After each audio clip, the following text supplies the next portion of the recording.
encuentren bien, orando siempre, por supuesto, unos por otros, para que el Señor nos cubra, nos proteja, esté alrededor nuestro. Esta semana escuché un hermoso salmo, el 125:2, que dice: así como Jerusalén tiene montes alrededor de ella, así Jehová está alrededor desde ahora y para siempre, confiando en estas promesas del Señor que nos rodean y nos cubren. Es que nos sostenemos como iglesia, orando unos por otros en este difícil tiempo. Bien, nos queda ahora por abordar el capítulo número 9 del Evangelio según San Juan, un hermoso capítulo que tiene ciertas particularidades. ¿Por qué? Porque no solamente nos va a narrar un evento, un milagro del Señor Jesús, sino que dentro de ese milagro nos van a mostrar una serie de situaciones que van a aportar para nuestra vida espiritual de una manera muy significativa. Esto que hace el Señor en este capítulo, que pudiese ser una analogía, es decir, el Señor toma la vivencia de este milagro para llevarlo y transportarlo a una vivencia espiritual, analógicamente llevarlo a la deducción de lo que significa la liberación o la posibilidad de ver después de una ceguera, en este caso física, pero también el Señor lo lleva a la ceguera espiritual que nosotros padecemos. Bueno, este capítulo 9 comienza narrando, vamos a leerlo hasta el versículo 7 para obtener de allí un primer mensaje. Dice el primer versículo: al pasar Jesús vio un hombre ciego de nacimiento. Y yo quiero ir tomando de cada versículo la analogía de lo que quisiera el Señor decirnos a través también de estas narraciones. El Señor pasaba con sus discípulos, caminaba por esos lugares y vio a este joven. Digo joven porque vamos a ver más adelante que en algún momento son citados sus padres. Da a entenderse que la persona ciega a la cual el Señor le da la vista era un joven. Pero este joven era ciego de nacimiento. Bien, el capítulo se basa en un milagro de esos que no tienen parangón. No era un ciego temporal o un ciego ocasional o un ciego que había perdido la vista hacía poco. El Señor, cuando hace manifestaciones de poder y cuando sus milagros son contundentes, lo hace sobre aquellas cosas que no se pueden revertir naturalmente. Este muchacho era ciego, pero ciego de nacimiento, nunca había visto la luz. Y en principio quisiera llevar a que nosotros pensemos cómo hemos sido alcanzados por el Señor siendo ciegos de nacimiento también. No es este ciego como Bartimeo, que pidió ser sanado, ser curado, ser tenido en cuenta por el Señor. Bartimeo corrió, acuérdense que los discípulos lo contienen porque él se abalanzaba sobre el Señor buscando la sanidad para su vista. Pero en el caso de este muchacho, él estaba allí, era un mendigo, estaba tal vez con su mano extendida pidiendo alguna limosna que ocasionalmente alguien le pudiese dar. Era un hombre que estaba desahuciado de los demás, casi de la vida. Pero el Señor lo vio, así como nos vio a nosotros, hermanos queridos. Me acuerdo de aquel pasaje en el libro de Salmos 40, versículo 2, dice: y me dijo,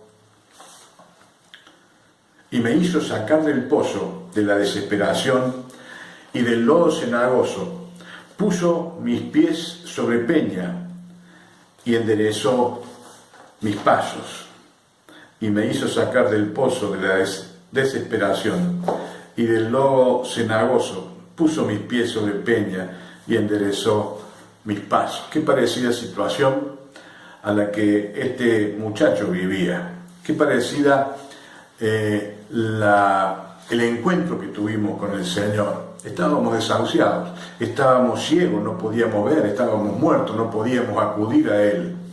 Sin embargo, Él nos vio, se acercó a nosotros y nos llamó, y no solamente nos llamó, sino que nos levantó, nos sacó del pozo cenagoso y nos puso los pies sobre peña.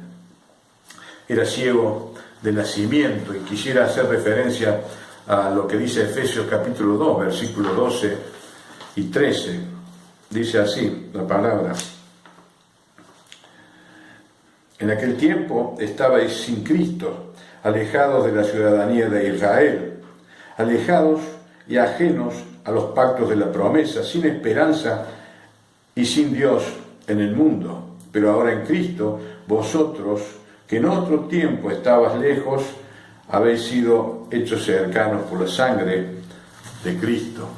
Hemos sido hechos cercanos, no porque nosotros nos hubiésemos levantado, como tampoco se levantó este ciego, sino porque Él se arrimó a nosotros y nos trajo Él esa redención incomparable que hoy disfrutamos. El versículo 2 dice: y le preguntaron sus discípulos diciendo: Rabí, ¿quién pecó? ¿Este o sus padres para que haya nacido ciego?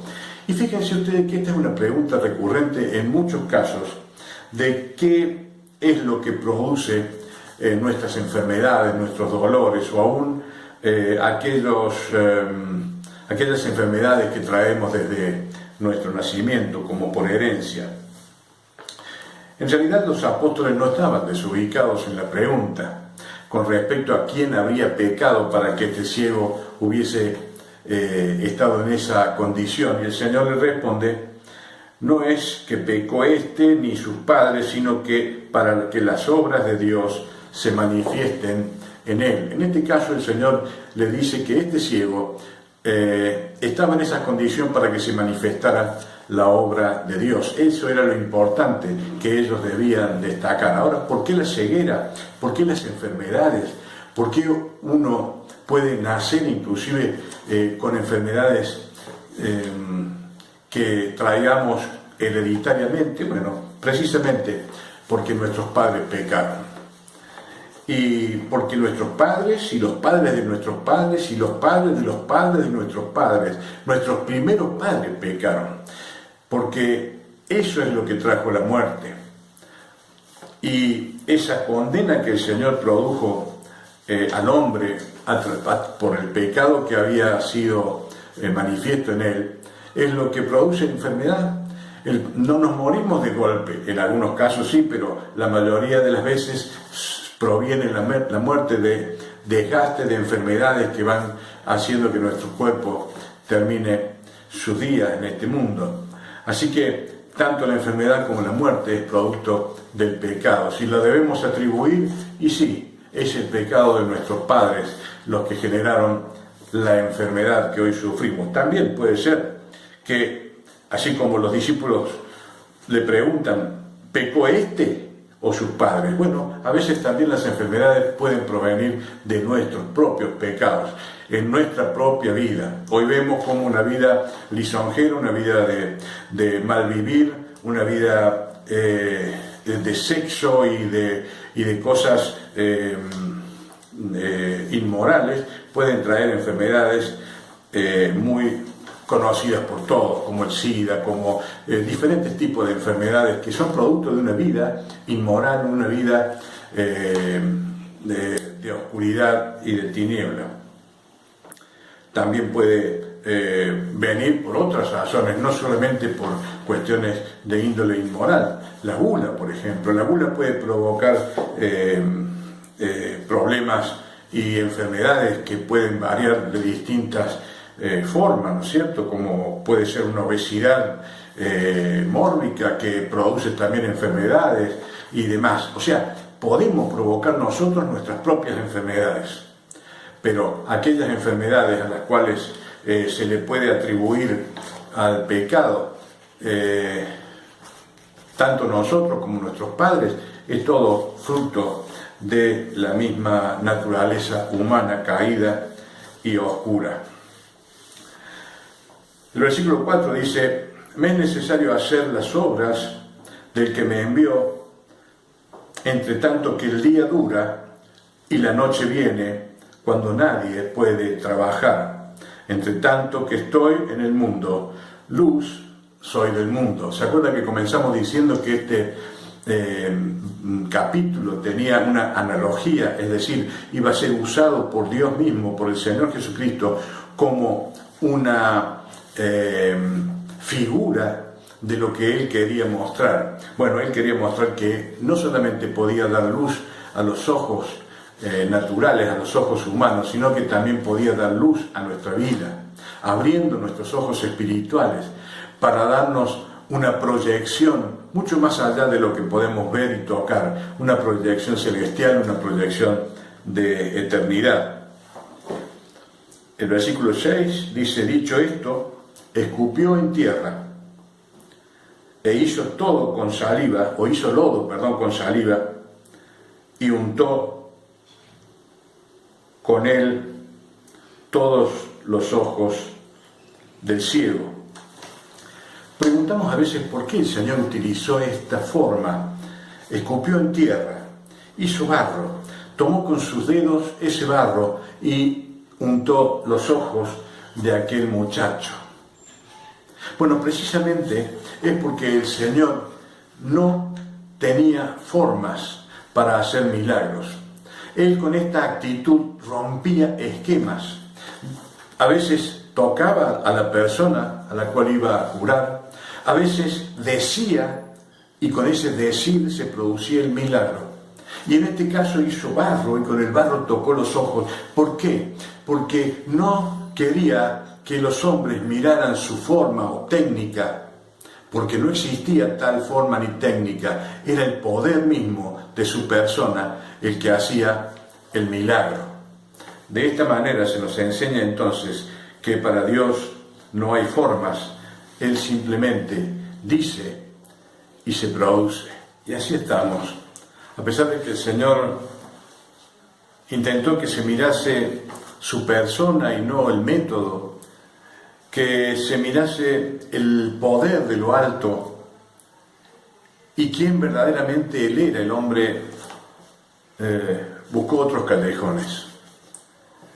Y así es como hubo una mujer que tocó el manto, y seguramente muchos habrán creído que en la ropa del Señor,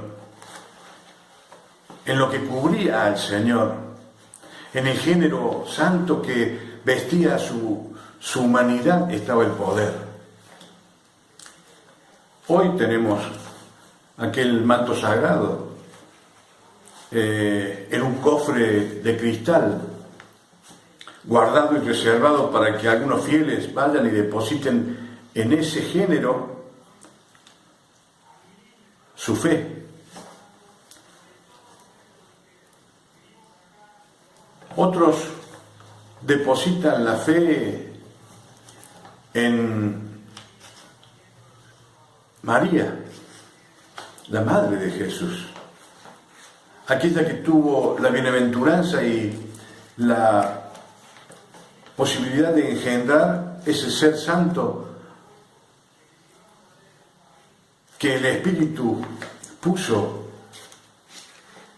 en su vientre, pero el que era Dios era su Hijo. Emmanuel era el Señor Jesús. El Salvador era el Señor Jesús. No era ella, y sin embargo el hombre adora y se postra frente a María. El Señor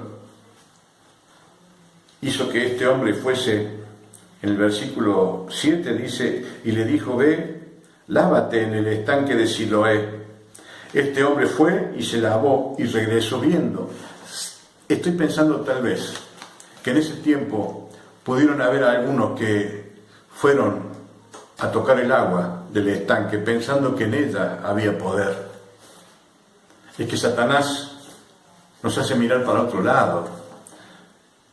El diablo no quiere que depositemos nuestra fe en la persona del Señor Jesucristo. Desvía nuestra mirada.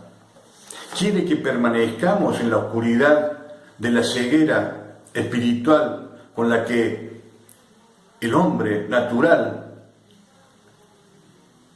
tiene.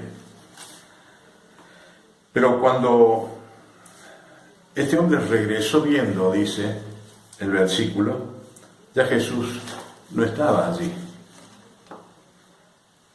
Tal vez pudiésemos pensar que Jesús lo esperaba para ver el resultado de su milagro. Pero es que Jesús se reservaba una segunda oportunidad con este muchacho. No era precisamente ese el milagro que quería producir en aquel mendigo, en aquel ciego.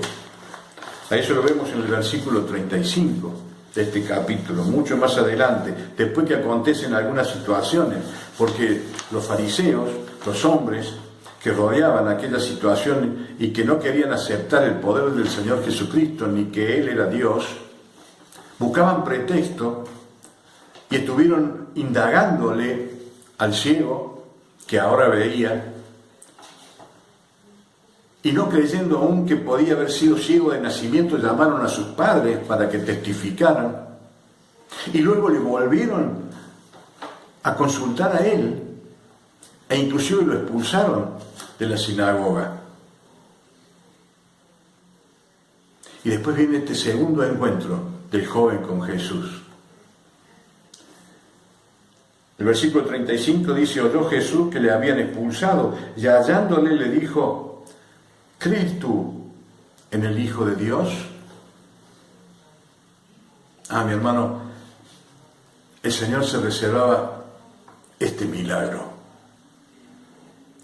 El Señor miraba el milagro más trascendente que este joven iba a tener. Y dice que el joven respondió y le dijo: ¿quién es, Señor, para que crea en Él? Entonces Jesús le respondió, dice: pues le has visto, y el que habla contigo es. El encuentro fue sorprendente.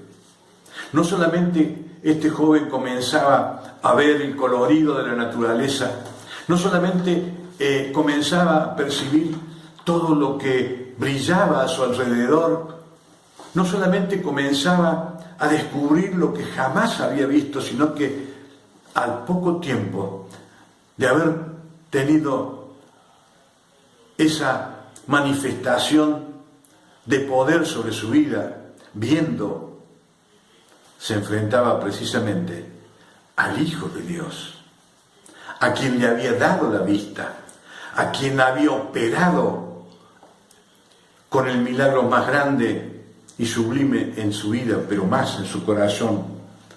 Y entonces él entendió y le dijo: creo, Señor, y le adoró. Creo, Señor, y le adoró. La pregunta fue: ¿crees tú en el Hijo de Dios? Creo, Señor, y le adoró. Ese es el verdadero milagro que Dios perseguía. Nosotros los humanos, en nuestro concepto tan finito, vemos y nos deslumbra el hecho de que este hombre, con aquellos ojos enquilosados o emblanquecidos por la ceguera, hubiese podido ver de nuevo. Pero el Espíritu nos dice, nos habla, el verdadero milagro que Dios hizo en tu vida es haber transformado ese corazón de piedra en un corazón de carne, en un corazón blando, en haber transformado ese elemento de barro quebradizo y duro en una masilla que sus manos pudiesen moldear para la gloria de su nombre, Y ese sos vos, eso soy yo. Habiendo sido ciegos, hemos descubierto que podemos ver una vida mucho más trascendente, esperanzadora, sublime y eterna. Esa es la obra de Dios en nosotros. Pero el hombre sigue negándola. Y aquellos fariseos fueron y hablaron con el muchacho y le dijeron: ¿quién te hizo esa obra? Adora a Dios, pero no a Él, porque Él es pecador. ¿Saben qué decía este hombre? No sé si será pecador, solo sé que me dio la vista. Los hombres, descreyendo de que era ciego de nacimiento, hablaron con sus padres: ¿es cierto que tu hijo era ciego desde que nació? Después lo volvieron a citar y le preguntaron, y este hombre les dice: ¿pero cómo quieren que les responda de nuevo lo que tantas veces les dije?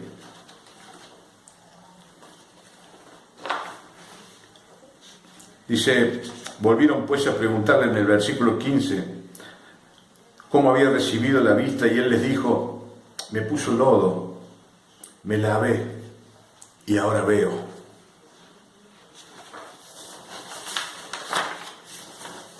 Estos hombres que no querían ver,